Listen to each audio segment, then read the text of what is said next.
ہے۔ جب حالات مشکل والے آتے ہیں تو سب سے زیادہ ایمان کے ڈگمگانے کے چانسز ہوتے ہیں۔ ابھی کیا ہے، ابھی آپ آنے والے 15-20 سالوں میں اور مشکل حالات دیکھیں گے۔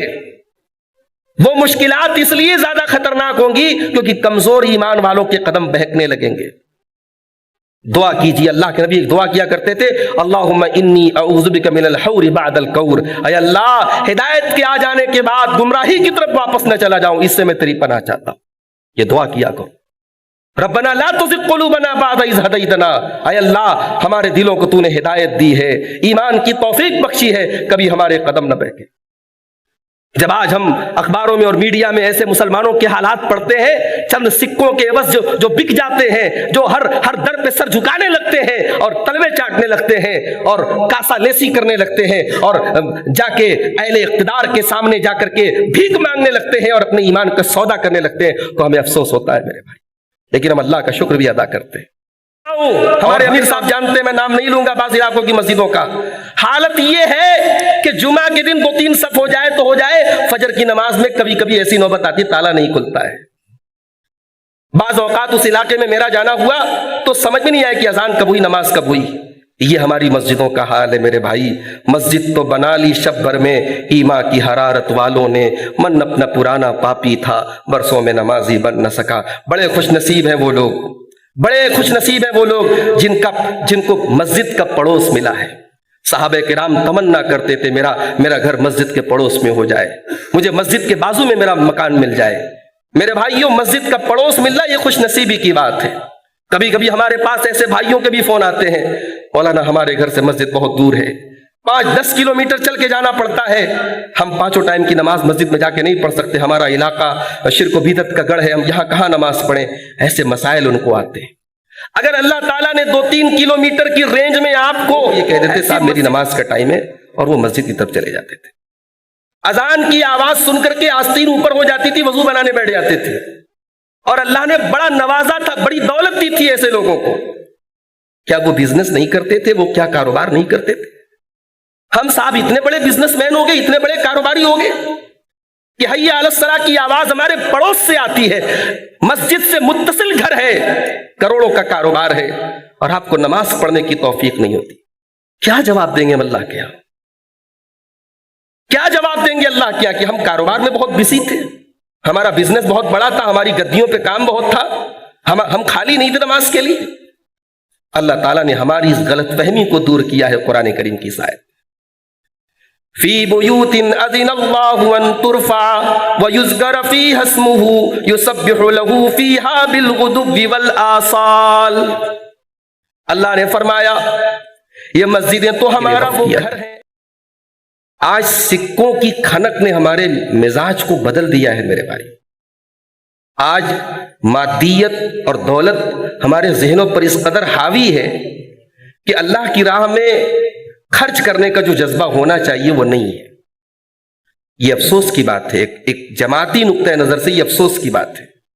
لیکن اس مسجد کی زمین اللہ تعالیٰ مغفرت فرمائے حاجی ابوالکلام صاحب کی، اللہ تعالیٰ نے ان کو یہ توفیق بخشی، انہوں نے اللہ کے گھر کے لیے اس زمین کو وقف کیا، اور پھر ان کے بچوں نے، ان کے بیٹوں نے اپنے باپ کی اس وصیت کو عملی جامہ پہنایا، اور آج اللہ کے فضل و کرم سے یہ شاندار اللہ کا گھر موجود ہے، اور انشاءاللہ یہاں نماز شروع ہو رہی ہے۔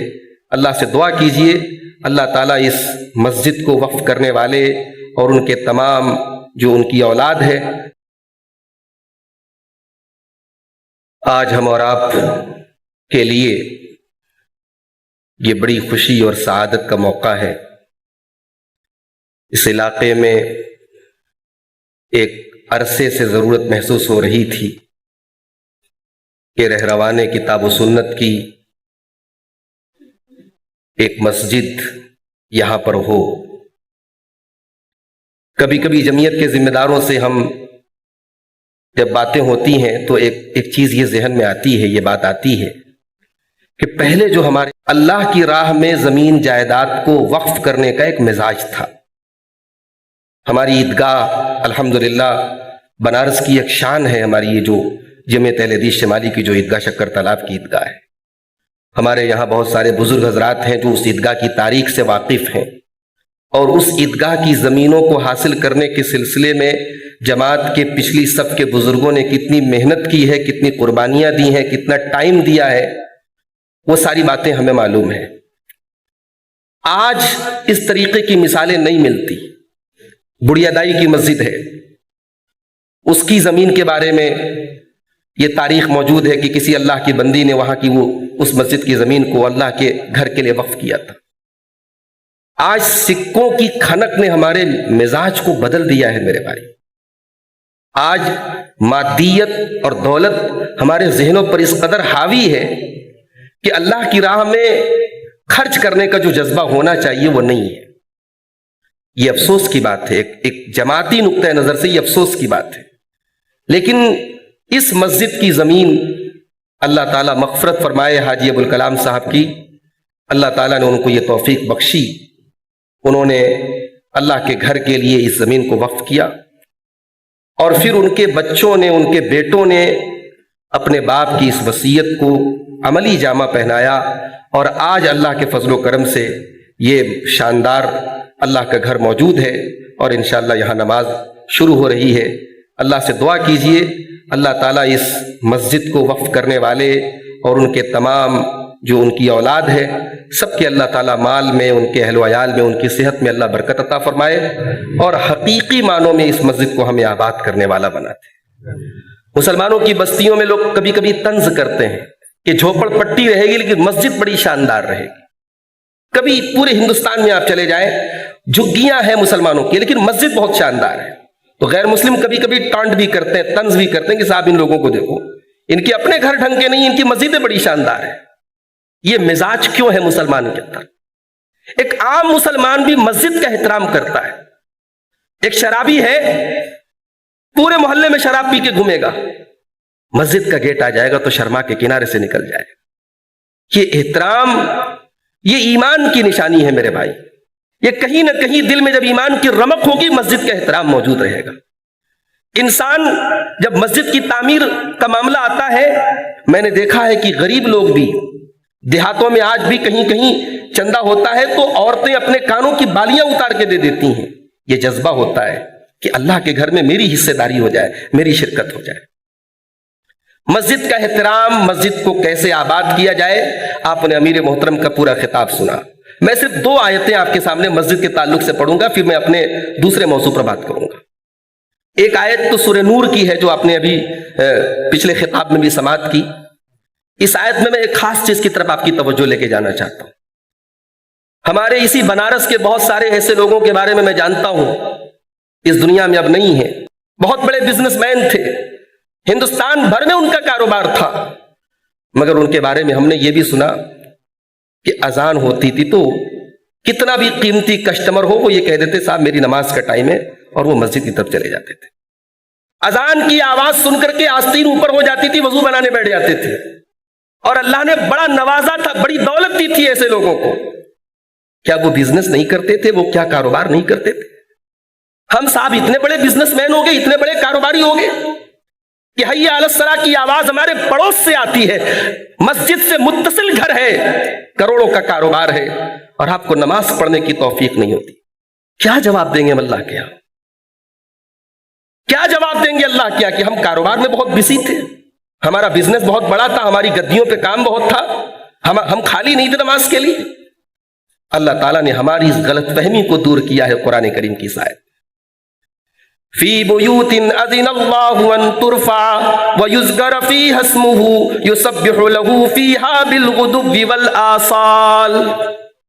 اللہ نے فرمایا یہ مسجدیں تو ہمارا وہ گھر ہیں جن کو بلند کرنے کا حکم دیا گیا ہے۔ مسجدوں کو اللہ نے بلند کرنے کا حکم دیا ہے۔ بلند کرنے کا مطلب یہ نہیں کہ مسجد کی ہائٹ بہت زیادہ ہو، بلند کرنے کا مطلب یہ ہے مسجد میں کوئی ایسا کام نہ ہو جو مسجد کے شایان شان نہ ہو، جو مسجد کو سوٹ نہ کرتا ہو۔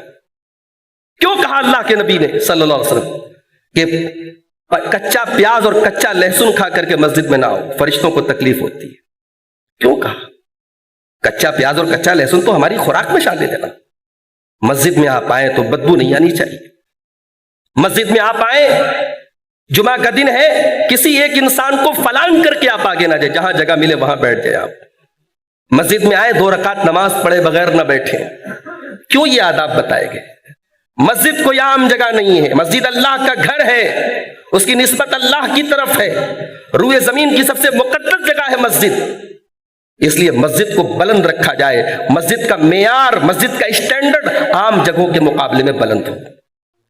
وَيُذْكَرَ فِيهَا اسْمُهُ، اور مسجدوں میں اللہ کا ذکر کیا جائے. اب ذرا اگلی بات سنیے اللہ کی، يُسَبِّحُ لَهُ فِيهَا بِالْغُدُوِّ وَالْآصَالِ، مسجدوں کے اندر صبح شام اللہ تعالیٰ کی تسبیح بیان کرتے ہیں. کون لوگ؟ رجال، ایسے لوگ، لا تلہیہم تجارت ولا بیع عن ذکر اللہ، جن کا کاروبار، جن کا بزنس، جن کا لین دین ان کو اللہ کے ذکر سے اور نماز سے غافل نہیں کرتا. اس کا مطلب یہ ہوا کہ واقعی میں بزنس کے اندر ایسی چیز ہے کہ بزنس کی وجہ سے انسان نماز چھوڑ سکتا ہے. بزنس کے اندر ایسی کشش ہے کہ بزنس آپ کی اور اللہ کے ذکر میں رکاوٹ بن سکتا ہے. لیکن اللہ کہہ رہا ہے کہ میرے حقیقی بندے وہ ہیں، مرد مومن وہ ہے. اور اللہ نے یہاں رجال کا لفظ استعمال کیا ہے، یعنی حقیقت میں مرد انسان وہ ہے. مردانگی کے ہمارے اپنے معیار ہوں گے. اللہ کہہ رہا ہے مرد وہ ہے کہ نماز اس کا کاروبار اور اس کا بزنس اس کو نماز سے غافل نہ کرے، اس کو زکات سے اس کا کاروبار غافل نہ کرے. کروڑوں کا کاروبار ہو، اربوں کا کاروبار ہو، نماز کا ٹائم ہو جائے تو پابندی سے نماز پڑھے. اور اگلا جملہ غور کیجیے، نماز کی پابندی آج کیوں نہیں ہے سماج میں؟ ابھی ہمارے امیر محترم نے کہا کہ پروگرام ہوتا ہے، لوگ رات میں تقریر سنتے ہیں، صبح فجر کی نماز میں غائب ہیں. اس کا تعلق تقریر سے نہیں ہے، اس کا تعلق ہے دل میں اللہ تعالیٰ کے خوف سے. جب تک ہمیں یہ ڈر نہیں ہوگا کہ ہمیں قیامت کے دن اللہ پکڑے گا نماز کے اوپر، حساب دینا پڑے گا نماز کا، تب تک ہم نماز کی پابندی نہیں کر سکتے. تقریر رات بھر کروا لیجیے آپ، نماز کی پابندی کا تعلق یہاں سے ہے. جب تک اس دل میں اللہ کا خوف پیدا نہیں کریں گے کہ یہ بھی ہماری ایک ڈیوٹی ہے، ہمارا ایک کام ہے، ہماری زندگی کے شیڈیول میں نماز شامل ہونی چاہیے. اور میں آپ سب سے گزارش کرتا ہوں، مولانا مختار احمد ندوی نے یہ نقطہ بتایا تھا.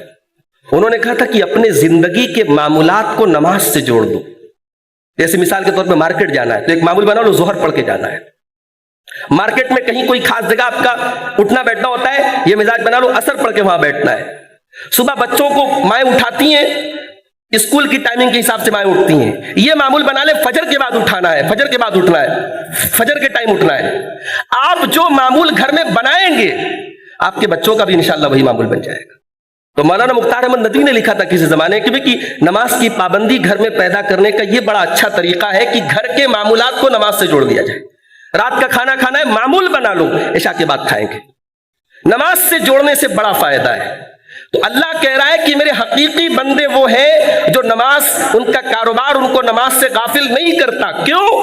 یخافون یوما تتقلب فیہ القلوب والابصار، وہ اس دن سے ڈرتے ہیں، وہ قیامت کے دن سے ڈرتے ہیں جس دن آنکھیں اور کلیجے الٹ پلٹ جائیں گے.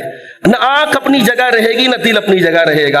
آنکھیں دہشت کے مارے پھٹی کی پھٹی رہیں گی، کلیجے اچھل کے حلق میں آ جائیں گے. وہ دہشت کا عجیب عالم ہوگا، وہ قیامت کے دن سے ڈرتے ہیں.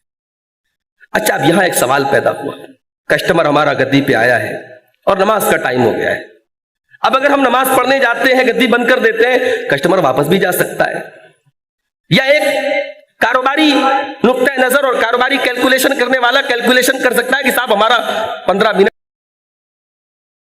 میں جائے گا، اتنے ٹائم ہمارے کام کا نقصان ہو سکتا ہے. اس سوال کا جواب بھی اللہ نے قرآن میں دیا ہے. یہ تو سورہ نور کی آیت ہے. یہ جو سوال ہمارے ذہن میں پیدا ہوا کہ ہم نماز پڑھیں گے تجارت چھوڑ کر کے، بزنس چھوڑ کر کے، تو ہماری تجارت پر فرق پڑے گا. اللہ نے جواب دیا سورہ فاطر کے اندر، ان الذين يتلون كتاب الله واقاموا الصلاة وانفقوا مما رزقناهم سرا وعلانية يرجون تجارة لن تبور. ہائے ہائے، اللہ کا کلام ہے. جو لوگ قرآن کی تلاوت کرتے ہیں، نماز قائم کرتے ہیں، اور ہم نے جو روزی دی ہے چپکے چپکے اور علل اعلان خرچ کرتے ہیں، اللہ کہہ رہا ہے وہ ایسا بزنس کر رہے ہیں جس میں کبھی لاس نہیں ہو سکتا. نماز پڑھنے والا ایسا بزنس کر رہا ہے، قرآن پڑھنے والا ایسا کاروبار کر رہا ہے، اللہ کی راہ میں خرچ کرنے والا ایسا بزنس کر رہا ہے جس میں کبھی لاس نہیں ہو سکتا. یہ اللہ کی گارنٹی ہے. یرجون تجارت لن تبور. تو میرے بھائیوں، مسجد تو بن گئی، بہت سارے علاقوں میں مسجدیں بن گئیں. بعد میں معلوم ہوا کہ صاحب فجر میں کبھی کبھی تالا بھی نہیں کھلتا ہے. اسی بنارس کی بات کر رہا ہوں، ہمارے امیر صاحب جانتے ہیں، میں نام نہیں لوں گا بعض علاقوں کی مسجدوں کا. حالت یہ ہے کہ جمعہ کے دن 2-3 صف ہو جائے تو ہو جائے، فجر کی نماز میں کبھی کبھی ایسی نوبت آتی ہے تالا نہیں کھلتا ہے. بعض اوقات اس علاقے میں میرا جانا ہوا تو سمجھ میں نہیں آیا کہ اذان کب ہوئی، نماز کب ہوئی. یہ ہماری مسجدوں کا حال ہے میرے بھائی. مسجد تو بنا لی شب بھر میں ایما کی حرارت والوں نے، من اپنا پرانا پاپی تھا، برسوں میں نمازی بن نہ سکا. بڑے خوش نصیب ہیں وہ لوگ، بڑے خوش نصیب ہیں وہ لوگ جن کو مسجد کا پڑوس ملا ہے. صحابہ کرام تمنا کرتے تھے میرا گھر مسجد کے پڑوس میں ہو جائے، مجھے مسجد کے بازو میں میرا مکان مل جائے. میرے بھائیوں، مسجد کا پڑوس ملنا یہ خوش نصیبی کی بات ہے. کبھی کبھی ہمارے پاس ایسے بھائیوں کے بھی فون آتے ہیں، مولانا ہمارے گھر سے مسجد بہت دور ہے، 5-10 کلومیٹر چل کے جانا پڑتا ہے، ہم 5 ٹائم کی نماز مسجد میں جا کے نہیں پڑھ سکتے، ہمارا علاقہ شرک و بدعت کا گڑھ ہے، ہم یہاں کہاں نماز پڑھیں. ایسے مسائل ان کو آتے ہیں. اگر اللہ تعالیٰ نے 2-3 کلومیٹر کی رینج میں آپ کو ایسی مسجد عطا فرمائی ہے جہاں آپ سنت کے مطابق نماز پڑھ سکتے ہیں، اللہ کا بہت کرم ہے آپ کے اوپر، اللہ کی بہت بڑی نعمت ہے میرے بھائیوں آپ کے لیے. اس نعمت کی قدر کرو میرے بھائی، اس نعمت کی قدر کرو. کتنے لوگ ہیں جو اس نعمت سے محروم ہیں، اور اس نعمت سے محروم ہونے کا نتیجہ یہ نکلتا ہے جب ایک جنریشن کے بعد اگلی جنریشن آتی ہے اور سنت کے مطابق نماز پڑھنے والوں کو نہیں پاتی ہے، تو جو طریقہ محلے میں رائج ہے، جو طریقہ سماج میں رائج ہے، سنت کے طریقے کے خلاف اور دیگر جو رسم و رواج ہے، اس میں وہ آنے والی نسل مبتلا ہو جاتی ہے. مسجد کا بڑا اس کا فائدہ ہے اور مسجد کا بڑا اثر ہوتا ہے آنے والی نسلوں کے اندر. اس لیے میری آپ سب سے یہی گزارش ہے، مسجد تو بن گئی قاضی پورہ کے اس علاقے میں، بس اب دعا کیجیے اللہ ہم سب کو اسے آباد کرنے کی توفیق عطا فرمائے. اور جو بھی اس علاقے کے لوگ ہیں، تھوڑی تکلیف ہو، اگر ان کے گھر سے مسجد کچھ دور بھی ہو، تب بھی میں گزارش کروں گا کہ آپ یہ جو نئی تعمیر شدہ مسجد ہے یہاں خاص طور سے آپ یہاں آئیں اور اس کو آباد کریں. اللہ تعالی ہم سب کو اس کی توفیق عطا فرمائے. میرے بھائیوں، میں آج کے اس پروگرام میں جس موضوع پر کچھ بولنا چاہ رہا تھا وہ موضوع ہے کہ اس وقت جو ہے ہم سب کے لیے مشکلات کا وقت ہے، اور ہم سب یہ بات محسوس بھی کر رہے ہیں کہ ہمارے لیے مشکلات ہیں. بہت سارے معاملات میں ہم دیکھ رہے ہیں کہ ہمیں تکلیف دہ چیزوں کا سامنا کرنا پڑ رہا ہے. اب کچھ مشکلات کا تعلق سیاست سے بھی ہے، کچھ مشکلات کا تعلق انتظامیہ سے بھی ہے. تو اب ایک ممبر اور محراب کی جو ہماری ذمہ داری ہوتی ہے کہ ہم شریعت کا پوائنٹ آف ویو آپ کے سامنے رکھیں. شریعت کیا کہتی ہے کہ ایسے ماحول میں، ایسے حالات میں ہمیں کیا کرنا چاہیے. تو پہلی بات تو ہم یہ یاد رکھیں، زندگی میں مشکلات زندگی کا ایک حصہ ہوتی ہیں.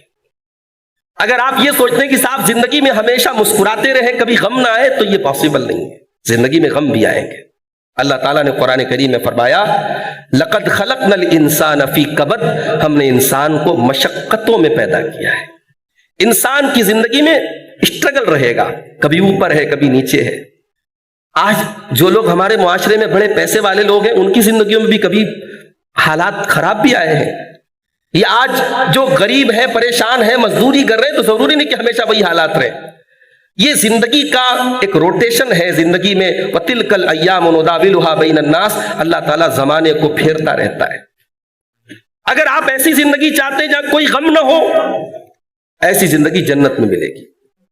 جب جنتی جنت میں جائیں گے تو کیا کہیں گے؟ وَقَالُوا الْحَمْدُ لِلَّهِ الَّذِي أَذْهَبَ عَنَّا الْحَزَنَ.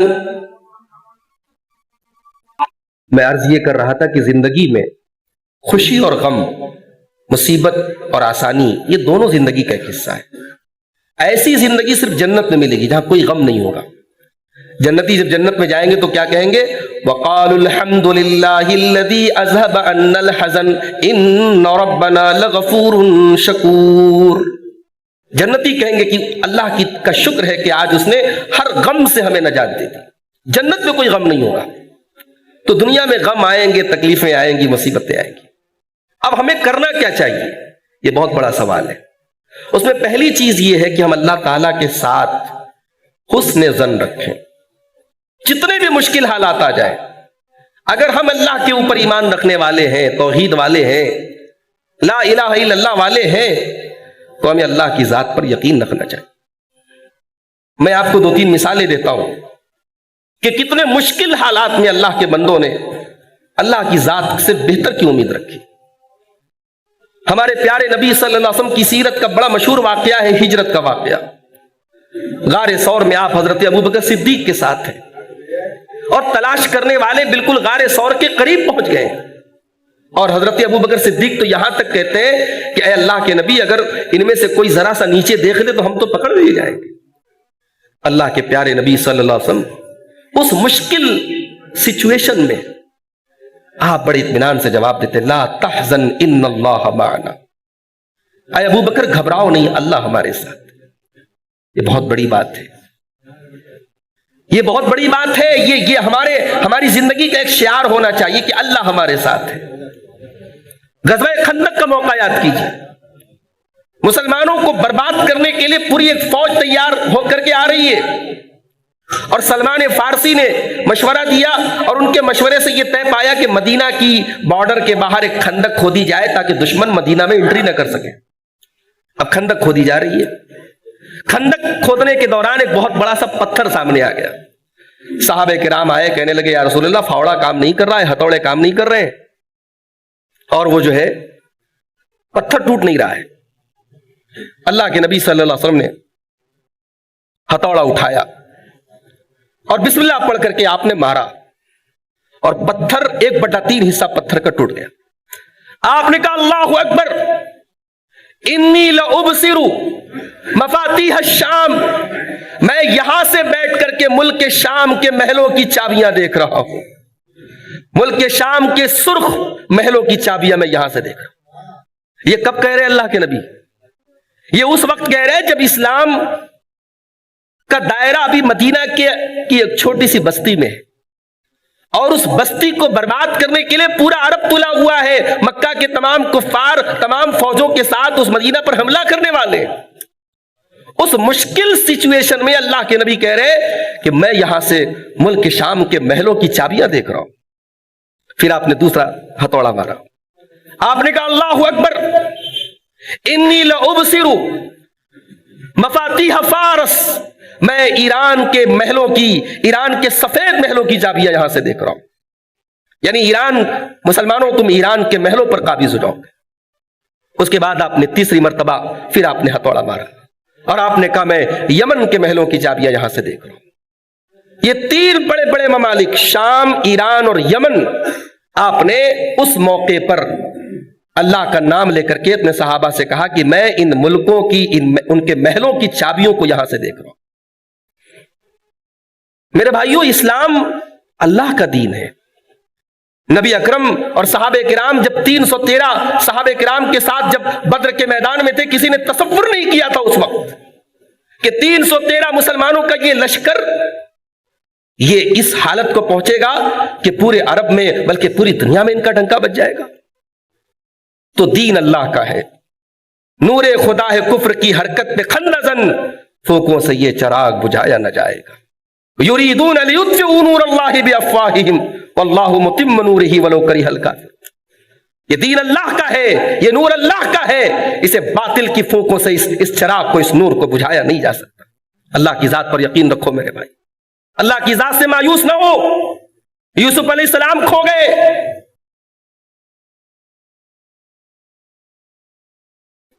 اللہ کی ذات سے مایوس نہ ہو. یوسف علیہ السلام کھو گئے، یعقوب علیہ السلام کا بڑا بیٹا بھی واپس نہیں آیا. اس مایوسی کے عالم میں جب سب لوگ مایوس تھے، حضرت یعقوب نے اپنے بچوں سے کہا تھا لا تیأسوا من روح اللہ انہ لا ییأس من روح اللہ الا القوم الکافرون. اللہ کی رحمت سے مایوس نہ ہونا. تو یہ پہلا کام کرنا ہے، ہمیں اللہ تعالیٰ کی ذات پر بھروسہ رکھنا ہے. اگر ہم اللہ والے بن کے رہیں گے، اللہ تبارک و تعالیٰ ہماری حفاظت کرے گا. اور بالفرض اگر ہم ختم بھی ہو جائیں، اللہ نہ کرے، اللہ ہم سب کی حفاظت کرے، بالفرض اگر ہم ختم بھی ہو جائیں، اسلام نہیں ختم ہوگا. روئے زمین جب تک قائم ہے، اللہ کا دین قائم رہے گا، اللہ کی مسجدیں قائم رہیں گی، لا الہ الا اللہ کی صدائیں قیامت کی صبح تک قائم رہیں گی انشاءاللہ۔ حسن ظن رکھیے اللہ کے ساتھ۔ اللہ کے نبی فرماتے ہیں، اللہ تعالیٰ کہتا ہے، حدیث قدسی کے الفاظ ہیں، انا عند ظن عبدی بی، میں اپنے بندے کے گمان کے مطابق ہو جاتا ہوں، بندہ جیسا گمان کرتا ہے میں ویسا ہو جاتا ہوں۔ دوسرا کام ہمیں یہ کرنا ہے، جب حالات مشکل والے آتے ہیں تو سب سے زیادہ ایمان کے ڈگمگانے کے چانسز ہوتے ہیں۔ ابھی کیا ہے، ابھی آپ آنے والے 15-20 سالوں میں اور مشکل حالات دیکھیں گے۔ وہ مشکلات اس لیے زیادہ خطرناک ہوں گی کیونکہ کمزور ایمان والوں کے قدم بہکنے لگیں گے۔ دعا کیجیے، اللہ کے نبی ایک دعا کیا کرتے تھے، اللہم انی اعوذ بک من الحور بعد الکور، اے اللہ ہدایت کے آ جانے کے بعد گمراہی کی طرف واپس نہ چلا جاؤں، اس سے میں تیری پناہ چاہتا ہوں۔ یہ دعا کیا کرو، ربنا لا تزغ قلوبنا بعد اذ ہدیتنا، اے اللہ ہمارے دلوں کو تو نے ہدایت دی ہے، ایمان کی توفیق بخشی ہے، کبھی ہمارے قدم نہ بہکے۔ جب آج ہم اخباروں میں اور میڈیا میں ایسے مسلمانوں کے حالات پڑھتے ہیں، چند سکوں کے عوض جو بک جاتے ہیں، جو ہر در پہ سر جھکانے لگتے ہیں اور تلوے چاٹنے لگتے ہیں اور کاسا لیسی کرنے لگتے ہیں اور جا کے اہل اقتدار کے سامنے جا کر کے بھیک مانگنے لگتے ہیں اور اپنے ایمان کا سودا کرنے لگتے ہیں، تو ہمیں افسوس ہوتا ہے میرے بھائی، لیکن ہم اللہ کا شکر بھی ادا کرتے ہیں۔ اور ہمیں اور آپ کو ایسے موقع پر استقامت کا راستہ اپنانا ہے، اللہ کے دین پہ قائم رہنا۔ ان الذین قالوا ربنا اللہ ثم استقاموا، میرے وہ بندے جو اللہ کو اپنا رب مانتے ہیں اور پھر اس کے اوپر جم جاتے ہیں، تتنزل علیہم الملائکہ، فرشتے آ کر کے ان کو خوشخبری سناتے ہیں، اللہ تخافوا ولا تحزنوا، ڈرو نہیں غم نہ کرو، اللہ ہمارے ساتھ۔ تو استقامت کا راستہ ہمیں اپنانا ہے۔ تیسری چیز، مشکل حالات ہے، اللہ کا تقوی ہمارے اندر ہونا چاہیے۔ 14 فروری کی تاریخ ہے آج، دنیا اسے یوم محبت کہتی ہے، یوم بے حیائی ہے، یہ یوم بے غیرتی ہے، یوم بے شرمی ہے۔ ہوٹل اور ریسٹورنٹ اور پارکوں میں بڑی رونق ہے، اور بڑے افسوس کی بات یہ ہے کہ اس رونق میں ہماری قوم کی بیٹیاں اور ہماری قوم کے بیٹے بھی شامل ہیں۔ ان رنگ رلیوں میں، ان عیش پرستیوں میں، اتنے مشکل حالات کے باوجود ہماری قوم کے نوجوان لڑکے اور لڑکیاں ان عیاشیوں میں مصروف ہیں میرے بھائی۔ اللہ کا تقوی، اللہ کا ڈر، عام حالات میں تو اللہ کا ڈر ہونا ہی چاہیے، جب مشکل حالات آئے تو اور زیادہ اللہ کا ڈر ہونا چاہیے۔ وَمَن يَتَّقِ اللَّهَ يَجْعَل لَّهُ مَخْرَجًا، جو اللہ سے ڈرے گا اللہ ضرور اس کے لیے کوئی نہ کوئی راستہ نکالے گا۔ وَلَوْ أَنَّ أَهْلَ الْقُرَىٰ آمَنُوا وَاتَّقَوْا لَفَتَحْنَا عَلَيْهِمْ بَرَكَاتٍ مِّنَ السَّمَاءِ وَالْأَرْضِ، یہ بستی والے، یہ گاؤں والے اگر ایمان کا راستہ اپناتے، تقوی کا راستہ اپناتے تو ہم برکتوں کا دروازہ کھول دیتے۔ ان کو اللہ کا وعدہ ہے، تقوی اپنائیں ہم میرے بھائی۔ اسی طریقے سے مشکل حالات آئیں، اپنے اعمال پر بھی غور کریں، اپنا محاسبہ بھی کریں، ہم کہاں کھڑے ہیں۔ وما اصابکم من مصیبت فبما کسبت ایدیکم، کہیں ایسا تو نہیں ہمارے گناہوں کی سزا ہمیں مل رہی ہے۔ توبہ اور استغفار کیا کریں اللہ سے۔ اللہ کے پیارے نبی صلی اللہ علیہ وسلم فرماتے ہیں، من لزم الاستغفار، جو پابندی سے استغفار کرتا ہے، جعل اللہ من کل ضیق مخرجا، اللہ اس کو ہر تنگی سے اس کو نجات دیتا ہے۔ ورزقہ من حیث لا یحتسب، اس کو وہاں سے روزی دیتا ہے وہ سوچ بھی نہیں سکتا۔ توبہ اور استغفار کا راستہ اپنائے میرے بھائی۔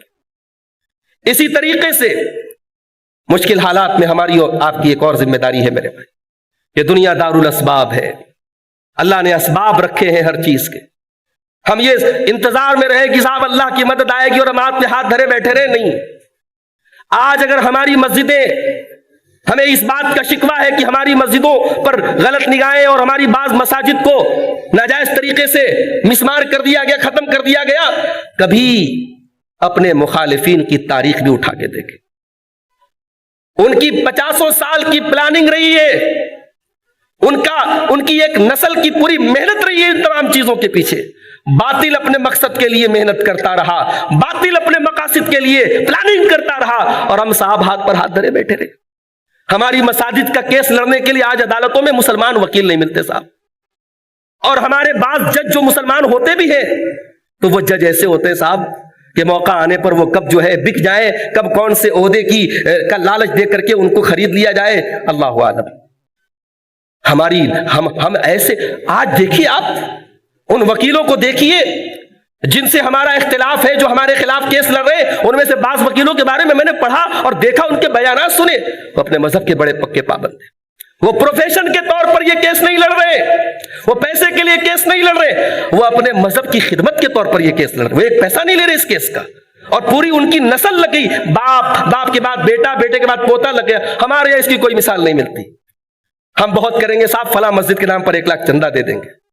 کاش ہم نے ایسے وکیل تیار کیے ہوتے, ایسے جج تیار کیے ہوتے, جس نے اپنے دل میں یہ ٹھانا ہوتا ہم اب حق اور انصاف کی لڑائی لڑیں گے. ہم تو بھئی حق اور انصاف کی بات کرتے ہیں. ہم کہتے ہیں جو غلط ہے وہ غلط ہے, جو صحیح ہے وہ صحیح ہے. ہم تو یہ بھی نہیں کہتے کہ آپ ہمارے پچ کی بات کرو, جو حق ہے وہ بات کرو. تو میرے بھائی, اللہ کے نبی کو ہجرت کا حکم ہوا مکہ سے مدینہ. جب مکہ میں حالات مشکل ہو گئے, مدینہ میں ہجرت کرنے کا حکم ہوا. اللہ تعالیٰ چاہتا ایک چٹائی, ایک اڑنے والی چٹائی لے آتا, اللہ کے نبی آرام سے چٹائی پہ لیٹ جاتے, چٹائی ہوا میں اڑتی اور پل بھر میں اللہ کے نبی مدینہ پہنچ جاتے. یہ پاسبل تھا کہ نہیں تھا؟ اللہ کے بالکل پاسبل تھا. ان اللہ علی کل شیء قدیر. مگر یہ معجزہ ہوتا. اور قوموں کی تاریخ معجزوں سے نہیں بنتی, قوموں کی تاریخ محنت سے بنتی ہے, قوموں کی تاریخ قربانیوں سے بنتی ہے. کبھی موقع ملے اپنے نبی کی ہجرت کا پورا واقعہ پڑھو, آنکھوں سے آنسو آ جائیں گے. کیا قربانی دی ابو بکر صدیق اور ان کے گھرانے نے, کیا قربانی دی اماں عائشہ نے, کیا قربانی دی ان کی بہن حضرت اسماء نے, اور کس طریقے سے اللہ کے نبی نے پوری پلاننگ کی ہجرت کے سفر میں. تو دین صرف روزہ نماز کا نام نہیں ہے. روزہ اور نماز دین کا بڑا بنیادی حصہ ہے, مگر دین تو ایک مکمل طرز حیات کا نام ہے. زندگی میں بغیر پلاننگ کے ہم مکان نہیں بناتے, بغیر پلاننگ کے ہم گھر میں کوئی چھوٹا سا فنکشن نہیں کرتے. آپ چاہتے ہیں صاحب اللہ کا دین غالب آ جائے اور ہر طرف جو ہے اسلام کا بول بالا ہو جائے, اور صاحب آپ مصلی پر بیٹھ کر کے دعائیں کر رہے ہیں. بس نبی نے دعا کی جگہ دعا کی ہے, محنت کی جگہ محنت کی ہے.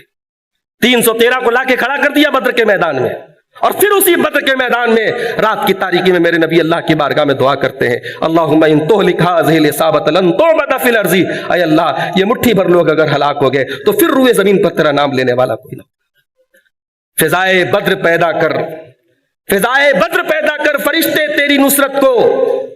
علامہ اقبال کہتے ہیں کہ بدر کا ماحول تو پیدا کرو, فرشتے آج بھی آپ کی مدد کو اتریں گے انشاءاللہ. تو میرے بھائیو, اسباب کی دنیا ہے, اسباب اختیار کریں, کوشش کریں اپنے بچوں کو پڑھائیں لکھائیں. جن میدانوں میں ہماری قوم کو ضرورت ہے, آج اگر ہماری قوم کو اچھے ڈاکٹروں کی ضرورت ہے, ہماری قوم کیوں پیچھے بھائی صاحب؟ ہم کہتے ہیں کہ ہماری عورتیں غیر محرم ڈاکٹروں کے سامنے جا کے ان کو اپنا جسم دکھانا پڑتا ہے. آپ کی بچیاں ڈاکٹر ہوتی تو یہ نوبت نہ آتی. آج دین کی تعلیموں سے عصری تعلیموں دونوں معاملوں میں ہم بہت پیچھے ہیں. اب تو ماشاءاللہ بنارس میں دھیرے دھیرے تھوڑی جاگرکتا آ رہی ہے, ورنہ ایک زمانہ تو یہ تو صاحب جب انگوٹھا چھاپ ہو کر کے ہم کروڑوں کما رہے تو کیا ضرورت ہے بچے کو پڑھانے کی, یہ مزاج تھا. تعلیم پر توجہ دو میرے بھائی. آنے والا دور اس ملک میں اسی قوم کا ہوگا جو قوم اپنے آپ کو تعلیم میں اور معاش میں مضبوط کرے گی, اور باقی اپنے دین پر ہم قائم رہیں. جتنے بھی مشکل سے مشکل حالات آ جائیں, ہم دین سے کوئی, عقیدے سے کوئی کمپرومائز نہ کریں. یہی پیغام ہے. وقت ختم ہو چکا ہے. دعا کرتے اللہ تعالیٰ سے رب العالمین ہم سب کو موجودہ حالات میں ہم سب پر اپنا کرم فرمائے, ہمیں دین کی راہ پر چلنے والا بنا دے. اللہ ہمارے نوجوانوں کی حفاظت فرمائے. اللہ تعالیٰ ہمیں عقیدہ توحید پر قائم رکھے. بڑا مشکل مسئلہ ہے میرے بھائی.